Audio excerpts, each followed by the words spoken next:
Venzene. The Venzin Empire, land of duchies, the old empire.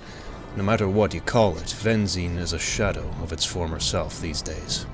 The only things that are certain are that the Venzene banner, a white sword above white waves on a blue field, still flies high and casts its proud shadow over many leagues of land. The Emperor maintains his hold over the various nobles from his capital, Venzene, the city of the All-Crown, though he allows his dukes to maintain control over their own ducal domains. Before the unification, the majority of the cultures that now populate the duchies were tribal in nature, save the folk of Ha-Valun.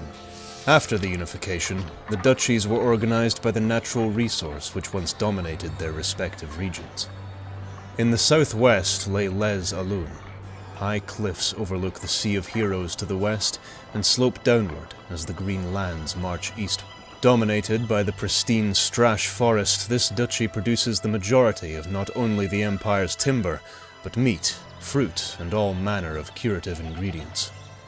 Their levies are overwhelmingly archers and long spearmen, making use of such tools as their day-to-day lives require and turning them into weapons of war. To the uttermost west lay Ha-Valun.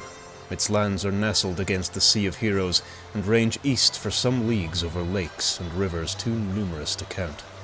It is from here that the trade abroad began in earnest, as greater and greater ships were built until the people of Ha-Valun were able to project themselves across to the elven island of Ari-Dirden to the west. There they learned much that prepared them to withstand the occasional raid from those beyond their own lands, and eventually allowed one of their own to unite the tribes and found the Empire in earnest. Ha-Valun provides fish, sea trade, and swift travel north along the coast. Its levies are marines and light crossbows. Northwest is the Duchy of Kovalun. Their early tribes were able to withstand the colder temperatures the high mountains and plateaus forced upon them by the use of hot springs and the conservation of heat in cave systems. They were the only region to join the unification willingly, and without bloodshed of any kind.